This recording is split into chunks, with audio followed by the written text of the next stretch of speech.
I don't tend to frame many paintings these days. Many of my clients just prefer to buy them off the wall as they are and manage their own frames.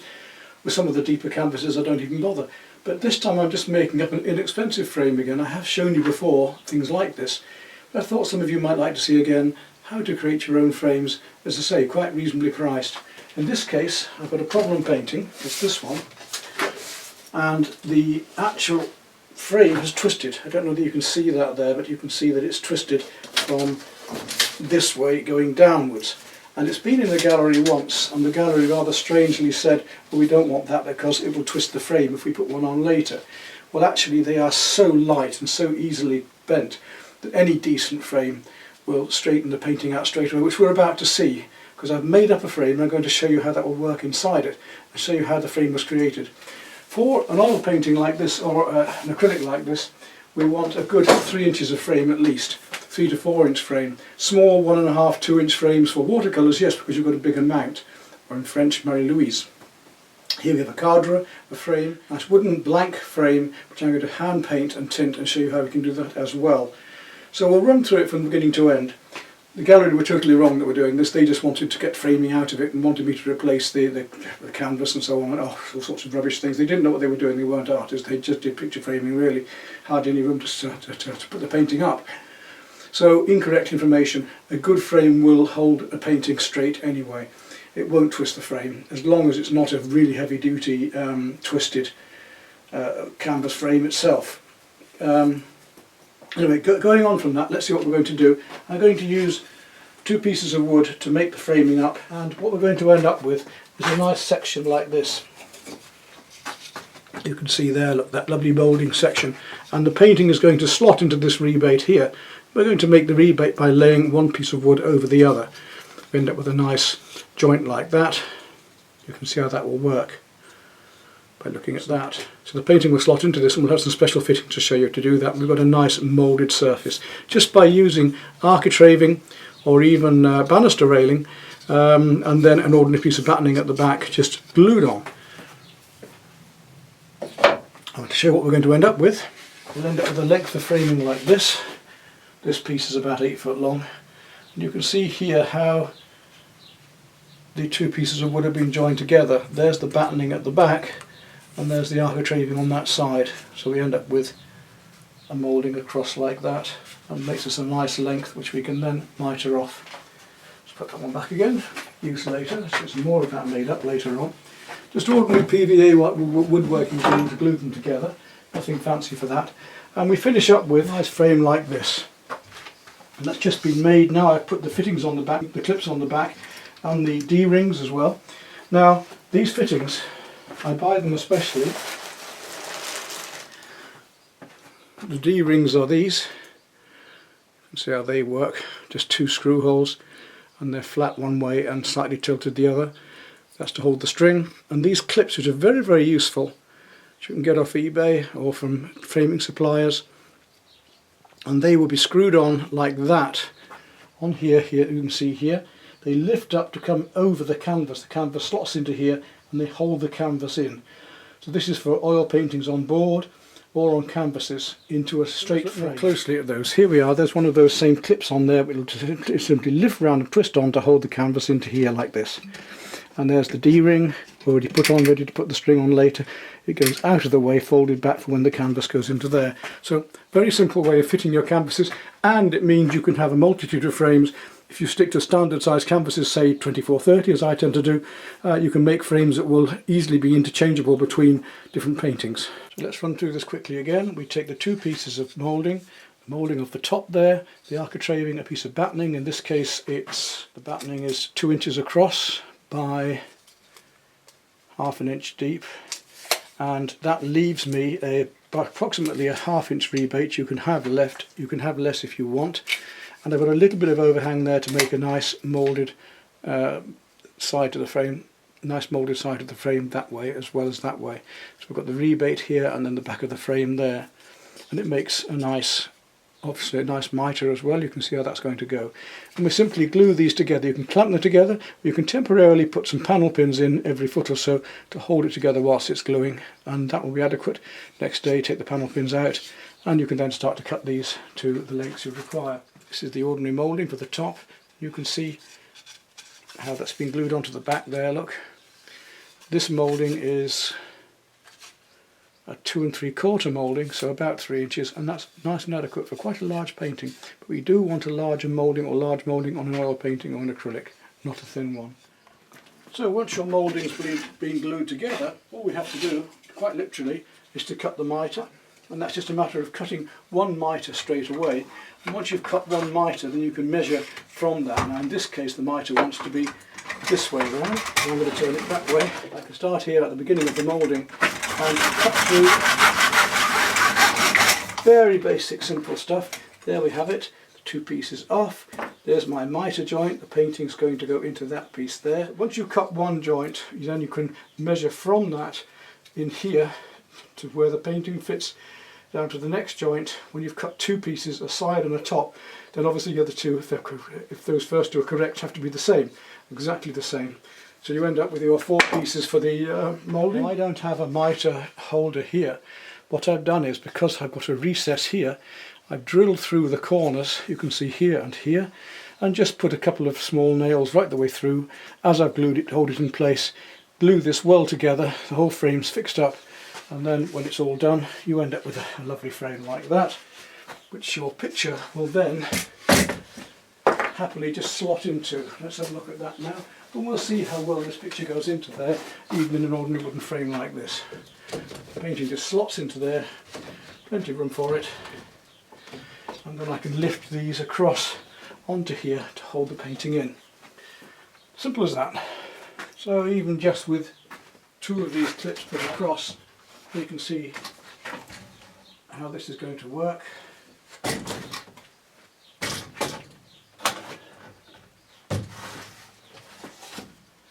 And there we have it. That's just a plain wooden frame before we even paint it. First thing we want to do now is give this a nice coat of black emulsion. Deep blue would be equally as good if you have spare Prussian blue anywhere, but black is so easy to get hold of, and it's a useful colour to be priming with as well at times. Right into the joints, all the way around, top and sides. Wood. This is only as a base coat. We're going to be coming back over this with some lovely colours later on. Okay, well let's add 2 lovely coats all the way around now. So let that dry off and just make sure there's no little lumps or bumps anywhere. Okay, in my palette I've got some cadmium yellow, white, magenta, Prussian blue and a little light green, and 2 brushes, one larger, one slightly smaller, both flats. I want to start with the inside edge. I like to have a light inside edge, so I'm going to take some white, a little bit more thickly this time, so I want to make it quite a touch of cream, quite light at the edge, to show white against the sky here. And I might go to a very, very light blue after that, we'll see. So I want to paint the whole of this inner edge this lighter colour, and I'm going to sponge it back. Now one of the beauties of using a moulding like this is that we can drop in the colour into the recesses like this, and I can wipe it off the surface. So I want the whole of this quite light to start with. I'm going to wipe it back gently right up into the corners here. It's a bit crude at first, but you'll get the idea as we go along. Nice even coat all the way around to the edge, right into the joints here. Don't leave any spots of black or unevenness. Nice even brush strokes, very important. Right the way along, so we're going to sponge it back in a minute before it gets too dry. Just want a light inner edge before I go darker. Don't want a dark inner edge in this particular work. Different mounts, different... I find things like Photoshop are very, very useful because we can actually make a mount on Photoshop to suit a photograph of a painting and to see how it's going to look even with the different colours around it before we even start. So that can be a nice idea for you to think about, making a mount on an artificial board or just using photo paint or Photoshop. And get right in there and then just flick out the brush to give a nice even coating. That's the important thing. We do want a nice brushwork. We don't really want to be seeing brush marks at all. And always give it a second coat to thicken it up. It's not the worry. This uneven thicknesses of paint will also leave a mark that will show. And we should put some polish on this at the end to give it that lustre that we would like on a frame.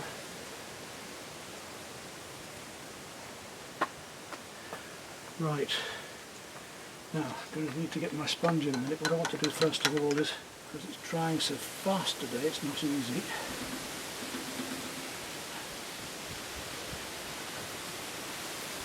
In fact, it's better doing this indoors really, because you get a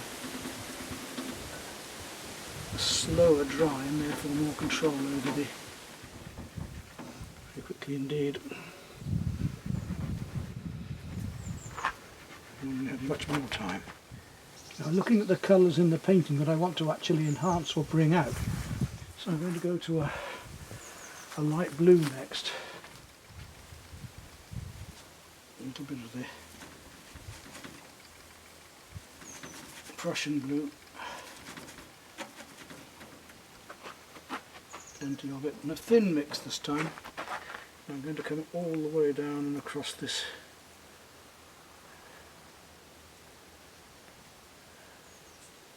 raised piece here with this blue mix.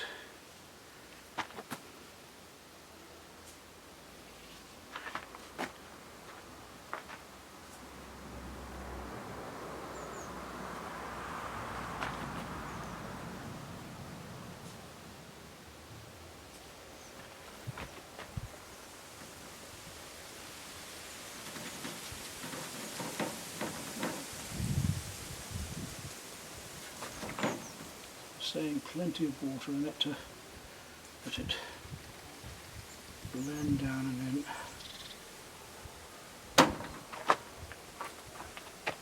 If we don't want it, we can just take it off while it's still wet.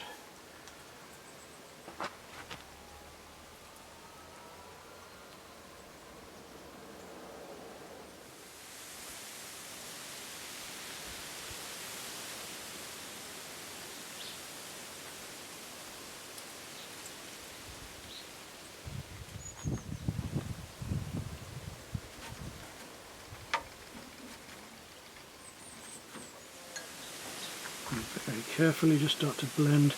It's got to be careful where it's been wet and it's just starting to dry as well, because that's where it can lift it if we're not careful.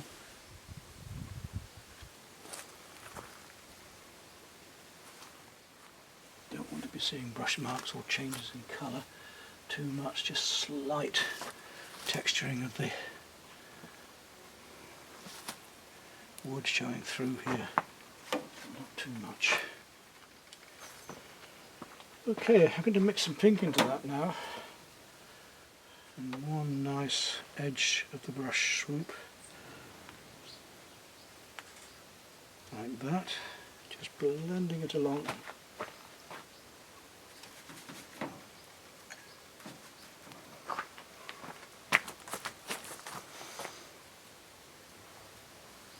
Not quite to halfway, just about a third.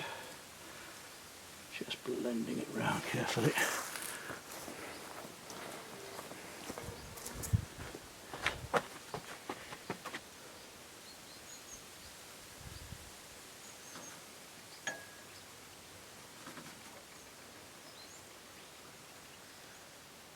So it just tints along to the blue, and all of these colours will be brought out of the actual painting. Be surprised how well this will work.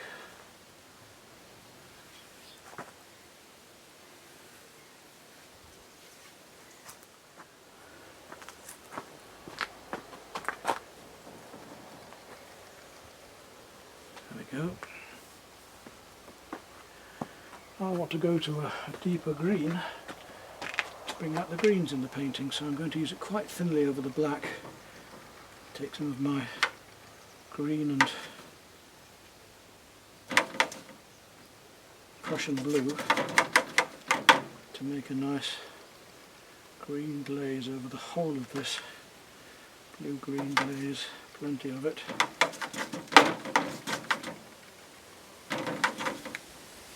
There we go, a bit more green.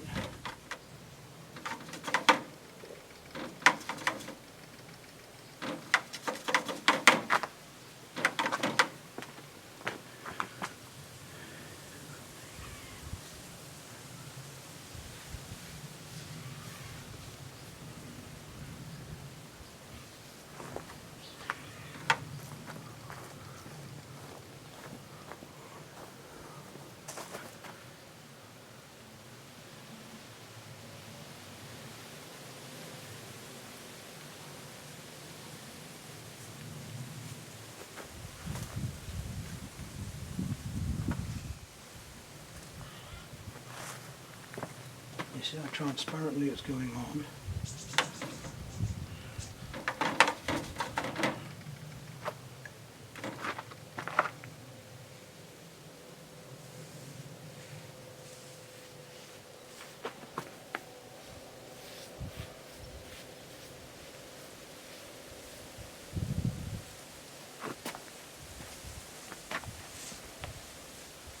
We can rub this back if we want to. I just want it to deepen up at the moment as it soaks in.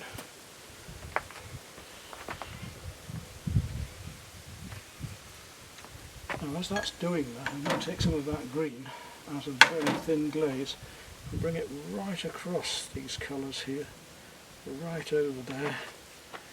It's a thin glaze to link and unite everything together. So a lot of water in there, and we'll go all the way up to this green.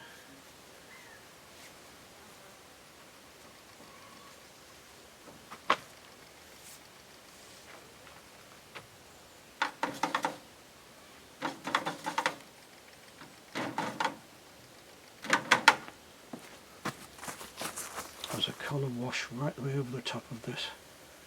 Resisting blue and pink to link it together, give it a bit of texture and soften it down.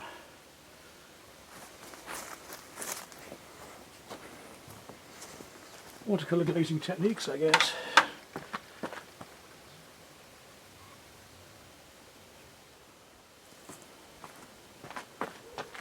Just putting a bit more of a yellow glaze on it now. Just to bring that dark colour out a fraction more, and slightly greener.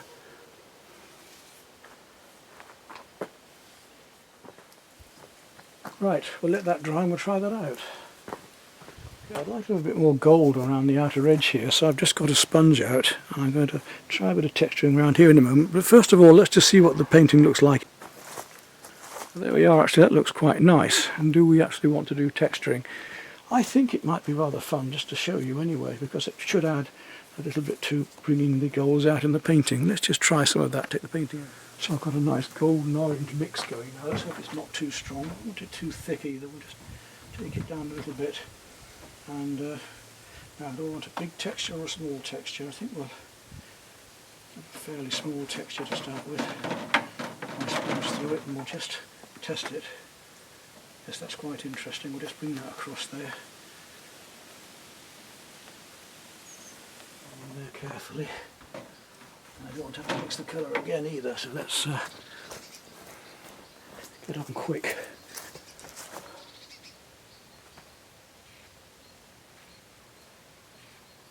Might take it back just a fraction.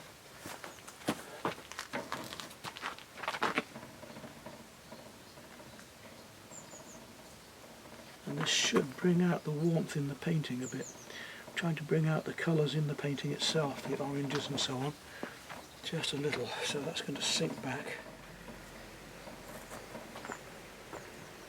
There we go. What I want to do after that, we'll just test it again. What I want to do after this is just give it a slight polish to give it that lovely lustre. I can see the texturing now has gone right back, so what I want to do now is go here with the polish and just gently put a coat of that even over the white. I'll take it down just slightly, but it will give us that slight lustre. And after, put out of the way, and the outer edge there, right round to the inner edge here. And let that dry out a bit in a minute, settle in.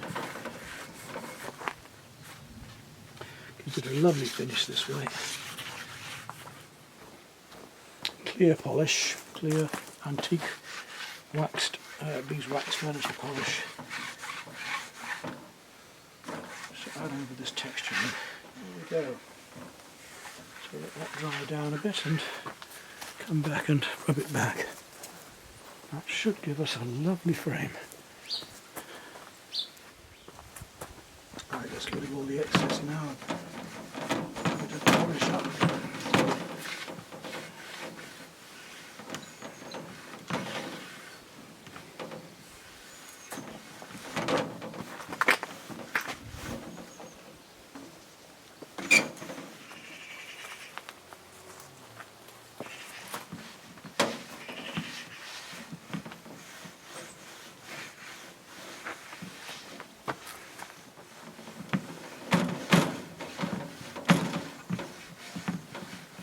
There's a nice lustre coming on it now.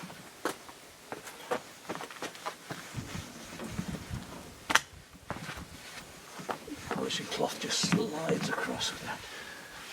Well, let's see what that looks like. The easiest way to get the clips on is just to put them into the right position. And once in position, just use a knife to lift them up and over like this. Simple as that.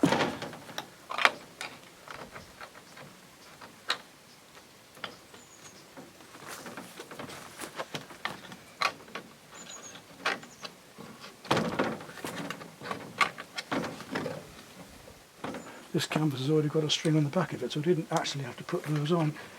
So if I ever need them in future, then they'll be there.